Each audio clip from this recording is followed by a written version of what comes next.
Hi, I'm Ayan Karanja, and this is Behind the Shot. Hey guys, welcome back to my channel. This is Behind the Shot 3, and for the first time, my intro is actually going to have the models I'm working with. So, introduce yourselves. I'm Kemo Angela. I'm Ashley. And since they always say that they look like twins, I decided to do a twin shoot with them. We're currently at Pix Photography. He let me use the studio, so thank you, Frank. And we're gonna try and use gel lighting to achieve this. Gel lighting is really very challenging, to say the least. So I'm hoping it goes well with these clowns. It's okay, we have a pro, so you know it went well. Just gas me up. Yeah! Just gas me up. And you know. You don't even know how far it is. That's You're gonna see these pics and be like, wow. damn. Like, Oh, this fire. Mm-hmm. Let me go look at the BTS. And then you watch this and you're like, oh, I see the excellence. Let's just get started.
Yup. I don't even have words for this level of procrastination. Hey guys, so it's been 84 years since I did that shoot. Yeah, 2021 has been crazy. It's been insane. I got a job that was meant to be part-time, became a full-time contract. I was never here, I never had time. I've barely done portraits this year. On top of that, so it's been wild, but I have decided, even if it's been 3,000 years, I will do the behind the scenes of that shoot because it was one of my favorites of this year, and it is also a way to get me back on track on doing portraits. So let's go into Lightroom and Photoshop so I can talk about some of the setups and how we're gonna edit. All right, so we're currently in Lightroom, and as you can see, these are all the photos I took. I had so many different setups that I was trying. There was a lot of failing. But primarily I wanted to use two color gels to light, so one color to light the subject and the other one to light the background. So that was the main thing. Of course, we had white as well, and just a normal setup with a flower garland thing that I saw in the studio that I really love, so I decided to do it. So one thing I learned about gel backgrounds this time is that exposure is very tricky. Usually when I do gel lighting portraits, I do split lighting where one side is lit one way and the other the same, so the exposure is basically around the same on each strobe. But with this one, I wanted one color, for example this blue, the main key light on the subject, and then the yellow I wanted it to light the background, so I used a white background for this setup. So as you can see, the color payoff gets better the further away you are from the light. As you can see around her, there's some sort of like halo, and then it gets much yellower towards the back. I also noticed that when exposing, you really need to expose the strobe really low, so do not pass 1/32 if you want good saturation, because the more light that is emitted, the less saturated the color is. So I used yellow and blue because they are complementary colors, so they'll work really well. And I also used, where's the other one, red and green. So for example, in this one I had the red as the main and then the green as the back. Also, if you can see, the wider the shot is, the more there is spill from the other light. So for example, the green is on this side, but I can see on this side there is a lot of red. So if you want it to not be like that, you need it to be much tighter. So for example, this one is much tighter, so you can see the red is not spilling, it is exactly where it needs to be. Yeah, so the closer you are, the more you'll be able to get perfect-ish light. Yeah, so for example, for this one we also had the same setup where we have green as the main, and then at the back we had red complementary colors as well, because I like the look and also using the gels that I did have. So another setup that I did is the white background. Okay, I'm sick, I'm obsessed. It's a problem because I just love white background portrait, that clean bright white. It's my favorite. If I can get a client to do it, even if it wasn't like intended, like I just like, you know, just squeeze it in at the end, I will find a way.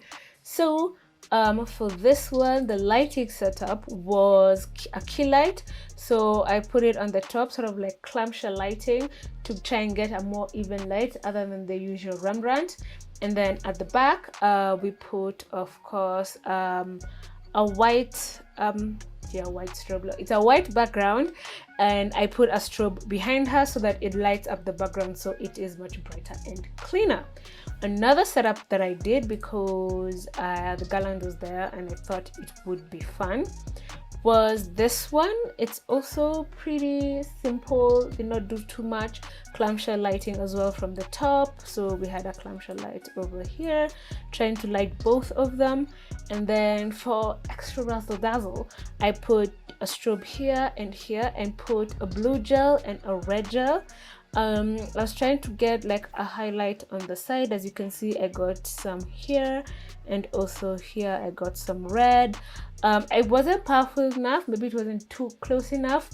I wasn't able to fine-tune it because it was our last shot, so I was just like, but it's definitely a setup I am more excited to try in the future. So here is one of the gel lighting setups with Ashie.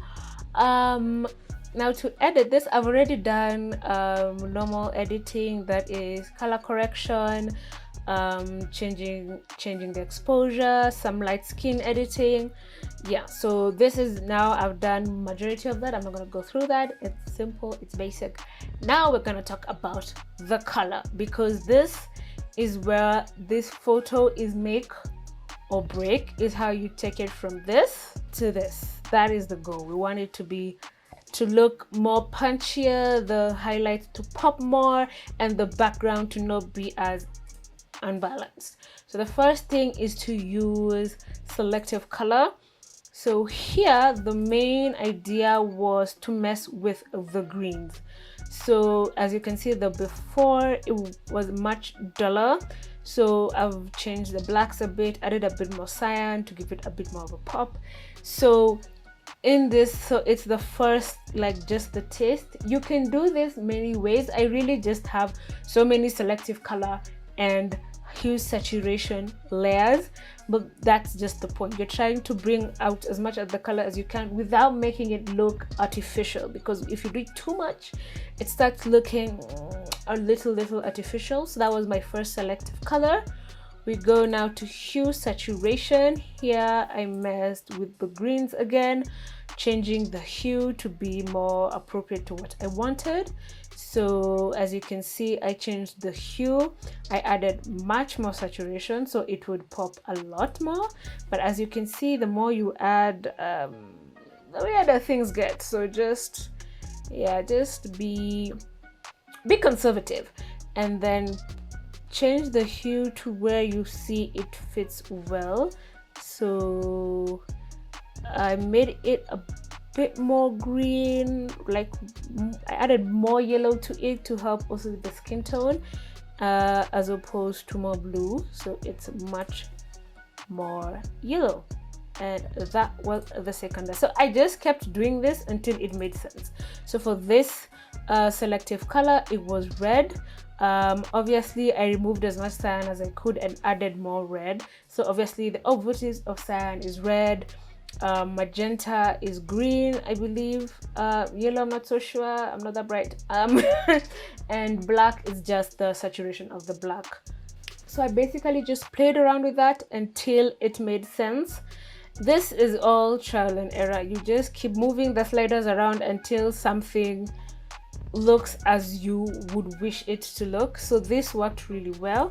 And then the next one was now a hue saturation focused on the reds. So as you can see, when I'm doing selective color and hue saturation, I'm picking the exact colors that I want to do. I'm not changing the whole overall image. So for example, selective color, each layer is for each color. So I've done a green, then a hue for the green, and then I've done a selective color for the red, and then a hue saturation layer for the red. So here all I did was add a saturation so that it pops much more. I think that was brilliant. It worked well, because if you see, for example, if I just add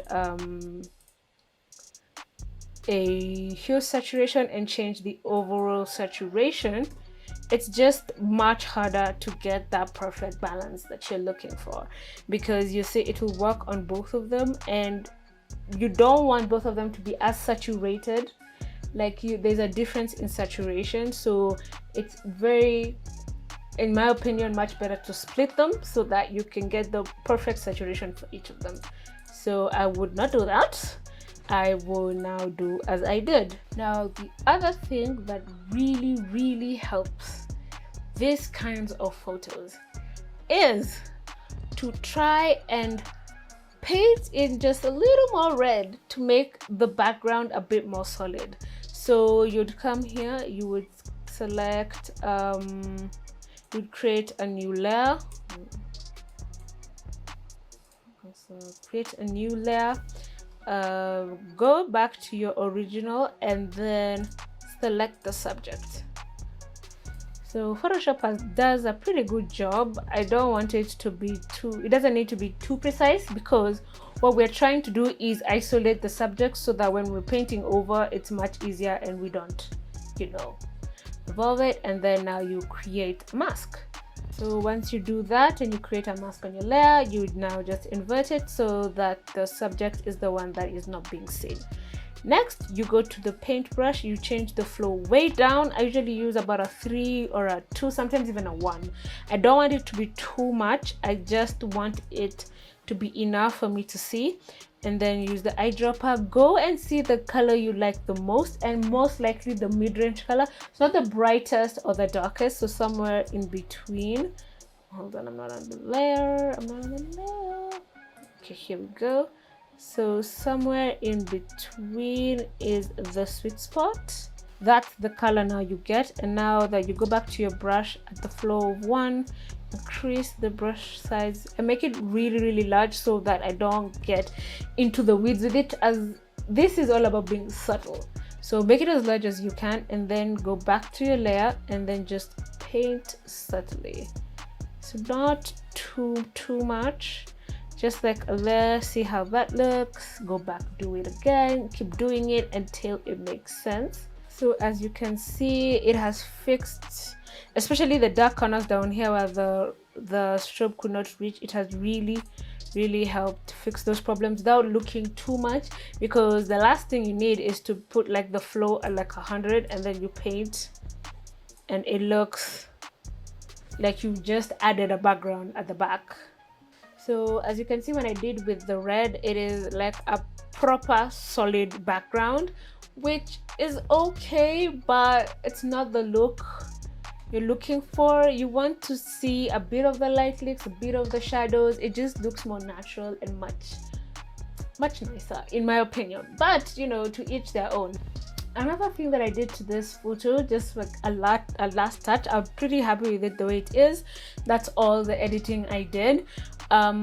is to add contrast and light contrast in particular. So for that, I usually use levels. I prefer levels to the curves adjustment layer. That's just my preference. To each their own, as I say. So here I messed with the light, so I brought in a bit more highlight so that she pops in the background a bit more, and also lighten the mid-tones just a bit. So yeah, and that was all for this photo. So the second edit is actually something that I'm really excited about. I thought about this actually as I was editing, as I was going through them. I was looking for a way to spice up some of the white background pictures that I have. So I had this one and this one that I thought were really nice, and I decided to try and do double exposure but with color. It's actually much simpler than you think, so let me show you. So in here we have this is the canvas 1350 by 1080 for Instagram, because that's how we think these days. We think Instagram. So the first thing you need to do is identify two pictures you want to overlay on top of each other. So I picked these two, so this one and this one, and then when I came here I now put them on top of each other. So this is the first one for Ashie, and then on top I put Kemo, and I basically just played around with the composition so that, like, if I reduce the opacity here, you can see they're kind of laying on top of each other. So once you do that, there are two key things you need to make sure with this kind of edit. One, that the picture is on a white background or a solid color background, white or black. So luckily for me, these two were already in solid white backgrounds because of the pictures. So if you haven't done that, make sure you find a way to be able to do that. And then yeah, the second thing is to still have two pictures. So here's the trick. You come over here, and as you can see, so the first picture is Ashie's and the next one is Kemo's. You double click on layer 2, the one that is on top, and then you come to the blending options. Here in advanced blending, I just want you to see what will happen here.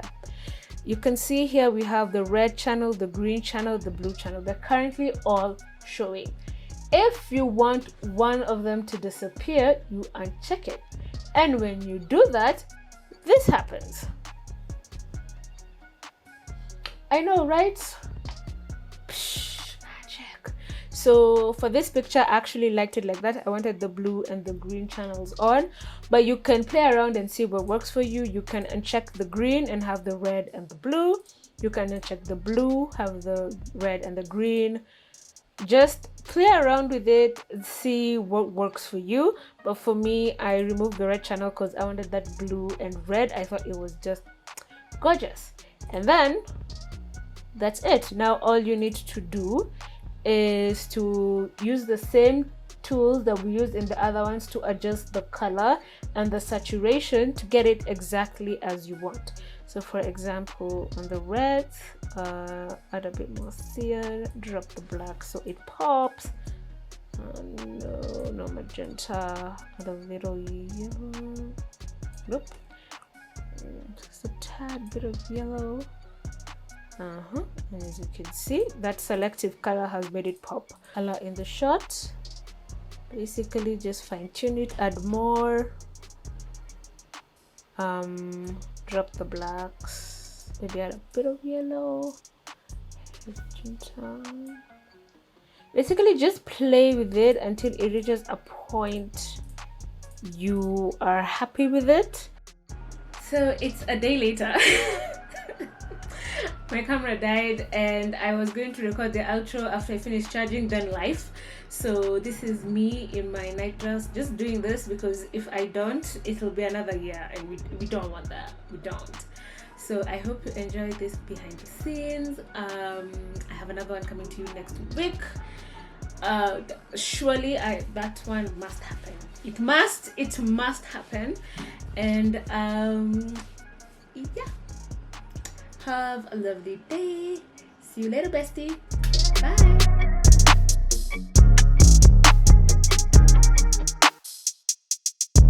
higher. But with wrong NordVPN, with you you? can keep your It's duration refusing even higher. to And once focus. that's It not can all see. It NordVPN said no. is good It for, said no. I started using So you're stealing my NordVPN face. well, You see since that? I do a lot of Oh, my oh, web you're browsing still on the not go. being. You're still Plus, not Nord being. also lets Oi, you access oi.